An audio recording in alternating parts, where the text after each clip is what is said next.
IFTU AP రాష్ట్ర పూర్వాధ్యక్షులు P Prasad ఈరోజు శ్రీకాకుళం జరుగుతున్నటువంటి RIMS contract and outsources union IFTU అనుబంధ సంఘానికి సంబంధించి రిలే దీక్షా శిబిరాన్ని సందర్శించారు. ఈ శిబిరాన్ని ఉద్దేశించి ఆయన మాట్లాడుతున్నారు. జీవో ప్రకారం ఇవ్వాల్సిన జీతాలు ఇవ్వకుండా పట్టడం అనేది చాలా అన్యాయమైంది. ఇది కేవలం కార్మికులకు వ్యతిరేకమే కాదు, కార్మిక కుటుంబాలకి వ్యతిరేకం. ఆ జీతం మీద ఆధారపడి మన కార్మిక కుటుంబాలు జీవించాలి. ఒక కుటుంబంలో సగటున 4-5 మీద దాడి మీకు ఇవ్వలేదంటే, ఉదాహరణకు 200 మందికి ఇవ్వలేదంటే 1000 మందికి ఇవ్వలేదని అర్థం. భార్యలు, పిల్లలు, మీ హస్బెండ్లు అందరినీ కలిపి కనుక ఇది 5 రెట్లు మన కార్మికుల సంఖ్య కంటే ఒక 5 లక్షల మంది ప్రజల ఎవరికి యాజమాన్యం చేశారు. ఈ సెక్యూరిటీ మేనేజ్మెంట్, సెక్యూరిటీ ఏజెన్సీ చేసేటువంటి కాదు. ప్రభుత్వం ఏం చేస్తుంది అనేది ఒక సమస్య. ఇది ప్రభుత్వ మెడికల్ కాలేజీ, ఇది ప్రైవేట్ మెడికల్ కాలేజీ కాదు. ప్రైవేట్ మెడికల్ కాలేజీ అయితే సెక్యూరిటీ ఏజెన్సీస్కి ప్రైవేట్ మెడికల్ కాలేజీలకి మధ్యన ఒక ఆంతరంగిక కుమ్మక్కు ఉంటుంది.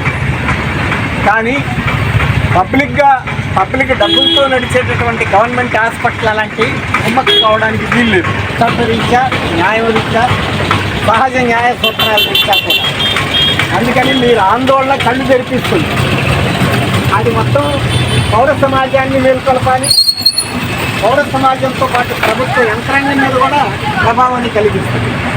1, 2, 3, 4, 5 వరుసగా కొన్ని రోజులు మీరు నేర్చుకున్నట్టు అది మీడియా ద్వారా కానీ, పోలీసు ఇంటెలిజెన్స్ ద్వారా కానీ, లేదా పౌర సమాజంలో కలిగే అభిప్రాయం ద్వారా కానీ అది క్రమంగా ప్రభుత్వం మీద వేడి కలుగుతుంది, దానికి ప్రతిఫలం లభిస్తుంది. కానీ ఇంకా మన పని కాలేదే అనే నిరుత్సాహం మనకి రాకూడదు. ఇవాళకి 3వ రోజు ఇచ్చింది, ఇవాళకి 5వ రోజు కదా, వారం నిండింది కదా, ఎన్ని రోజులు ఇలా నిరాదీక్ష చేయాలా ఏమిటి అనే నిరాశకి మనం గురి కాకూడదు. ఏ పెద్ద చెట్టు అయినా విత్తనం చిన్న విత్తనంతోనే మొదలవుతుంది. గోదావరి నదైనా, నాగావళి నదైనా అది ప్రారంభించే దగ్గర చిన్న పిల్లకాలంతోనే ప్రారంభమవుతుంది. అదేవిధంగా ఉద్యమాలు కూడా మొదట చాలా చిన్నవిగానే ఉంటాయి, కొద్ది మందితోనే ఉంటాయి. కానీ మనం నిరాశ పడకుండా, విశ్వం చెందకుండా, ఆలస్యమైందని చెప్పి బాధపడకుండా, విత్తనం విత్తిన రోజున మనకి పంట రాదు. మనం ప్రారంభించిన రోజున సమస్య పరిష్కారం కాదు. నేను నిన్న విత్తనం వేసాను, ఇంకా నా కాయలు కాయలేదు ఏంటి, నేను ఎందుకు నీళ్ళు పోయాలా, నేను ఎందుకు మొక్కను పెంచాలా అని రైతు ఆలోచించండి.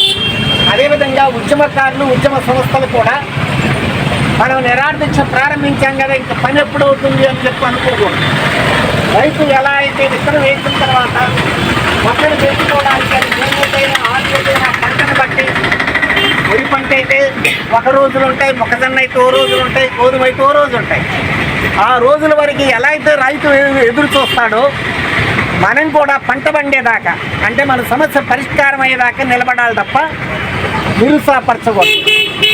ఎవరైతే కుమ్మక్కలు అయ్యి ఉన్నారో, ఏ యాజమాన్యాలు అయితే ఈ ఉద్యమాన్ని అణచాలనుకుంటారో, నేను చెప్పిన పద్ధతిలో కాకుండా ఐఎఫ్టీలో చేరి వీళ్ళు డిమాండ్ చేస్తున్నారు, వీళ్ళకి వీళ్ళని లొంగదీయాలని ఆలోచించే వాళ్ళు 10 రోజులు 15 రోజులు పరిష్కారం చేయకుండా దాటేసి, ఒకవేళ ప్రభుత్వం నుంచి, ఇంటెలిజెన్స్ నుంచి, మీడియా నుంచి వచ్చే ఒత్తిళ్ల వల్ల వాళ్ళు తల వంచి పరిష్కారం చేయాల్సిన అవసరం ఏర్పడ్డా మరొక్క 4 రోజులు వీళ్ళు ఏమైనా వీళ్ళని చీలగొడదాం, నిరుత్సాహపరుద్దాం. ఎన్ని రోజులైనా పని కాలేదనగా కనుక వీళ్ళలో నిరుత్సాహం వచ్చేటట్టుగా చేద్దాం. వాళ్ళే విరమించేటట్టుగా, ఎవరి చేతులతో నిరాదీక్ష శిబిరాన్ని వేస్తారో వాళ్ళ చేతులతోనే విరమింపజేద్దాం అని కూడా ఆ యాజమాన్యం, ఆ సెక్యూరిటీ యాజమాన్యం కుట్రలు, కుయుక్తులు, పథకాలు పన్నుకు. అందుకని మనం పరిష్కారం అయ్యేదాకా నిలబడాలి, ఐక్యంగా నిలబడాలి.